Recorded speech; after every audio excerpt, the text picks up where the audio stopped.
By the release of 2004's The SpongeBob SquarePants movie, Nickelodeon and the general public loved the show too much to give it up, so Nick ordered more seasons to keep the money flowing. Unfortunately, a lot of the original crew members had run out of ideas and left now, including creator Steven Hillenburg. Season 4 started airing in 2005 and was the end of the beginning of SpongeBob in a lot of ways. Though I have fond memories of it, I among others feel it started a steep, gradual decline in the series' quality. It's just the start, however, so when it's good, it simply feels like a fresh coat of paint to a 6-year-old show, which I don't mind. The bad episodes on this list are all legitimately bad though, so it's a step away from glory either way you slice it.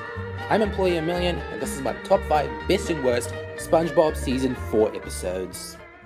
Let's get the barnacles out of the way first. The number 5 worst is Rule of Dumb. This is a pretty mean episode that I hated even as a kid. Patrick's revealed to be royalty because Bikini Bottom doesn't do any background checks for this sort of stuff, and instantly starts abusing his power and turns into a greedy jerk.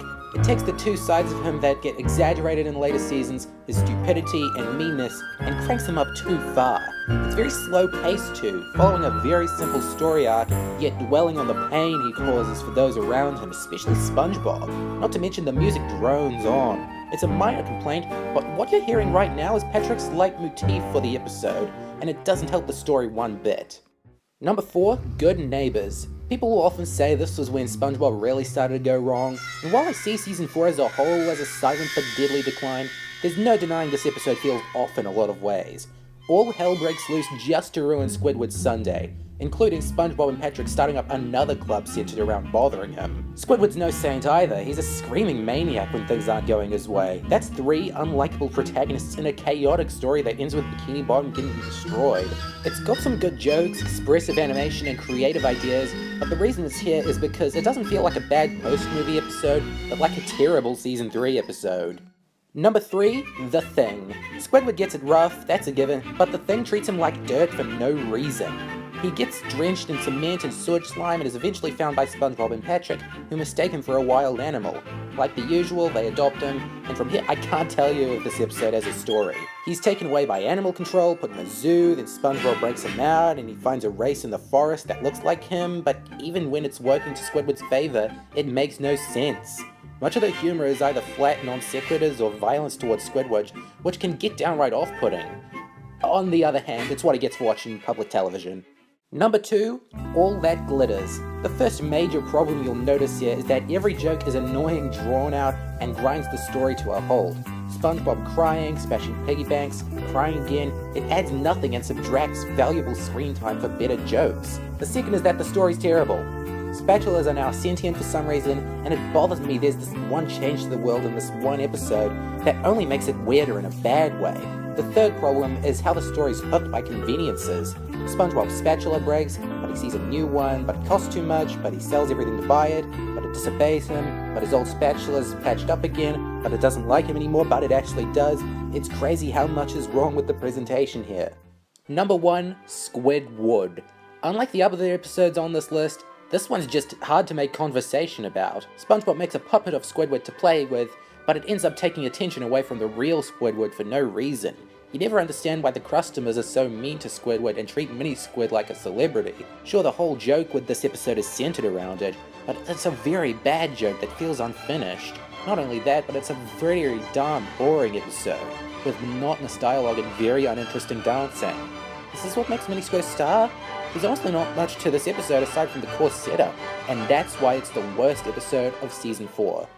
So all of those were pretty bad, nothing horrible or series killing, but definitely not any fun to sit through. The good episodes are just barely able to outshine them though, so let's see what the new crew did right. Number 5, Have You Seen the Snail? This is one of the few specials that really blows me away.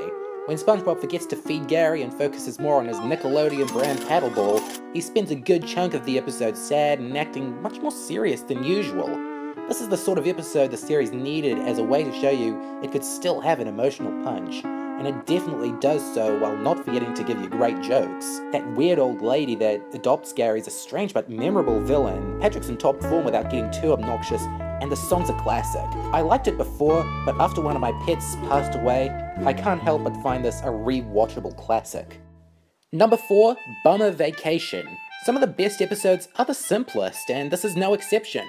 All there is to know is that SpongeBob's on a forced vacation and desperately wants to get back to work. It's a very gag-based episode, and the gags are of great variety. There are jokes about SpongeBob trying to break into the Krusty Krab, jokes about Mr. Krabs slowly getting ticked off as his tomfoolery, some scenes with Patrick as the replacement fry cook, and some of my favourite scenes of the whole show where SpongeBob tries and fails to take his mind off his job. It's also got one of the most memorable, creepy scenes in the show, so that's a plus.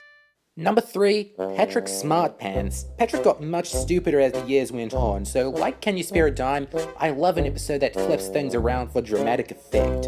I really have to give props to Bill Fagerbaki's performance here. He still sounds like Patrick, but with a lovely British accent that's pleasing on the ears. It seems like Patrick being smart isn't right for SpongeBob or his circle of friends though, so Patrick runs all sorts of tests to find the meaning of fun again. It's a genuinely gripping story that makes me sort of glad the show got at least one more season. If there's one problem I can see people having, it's with the overly goofy ending, but to me it's satisfying after all the turmoil. Number 2, Dunces and Dragons. What I like about the special above all others is that it thinks outside the SpongeBob bubble and goes all out in giving something new. The adventure just writes itself with SpongeBob and Patrick getting sent back to the Middle Ages. Make Mr. Krabs the king, Squidward the jester, Sandy a knight. This is all so funny and it comes together in an epic package. The idea isn't all there is to it though. The jokes are hilarious and the animation is gorgeous. Controversial opinion, but Season 4 has my favourite art style of the show. And seeing it bring Bikini Bottomshire and Planktonimals Castle to life is a treat. If you're wary of post-movie SpongeBob specials, this is the right place to start. Number 1, Wishing You Well.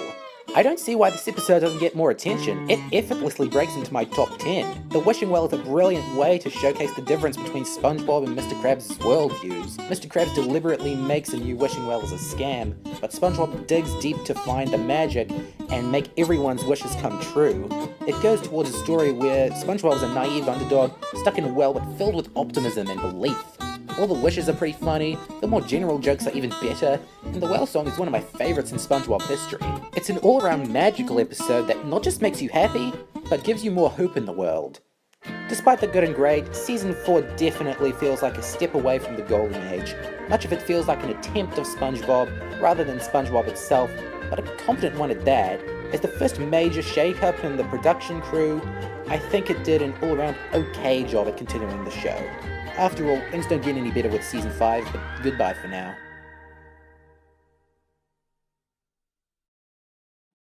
This video is dedicated to my pet cat Angel, who died late in July.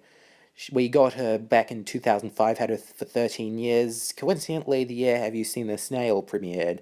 I never expected her to run away and leave me feeling this empty.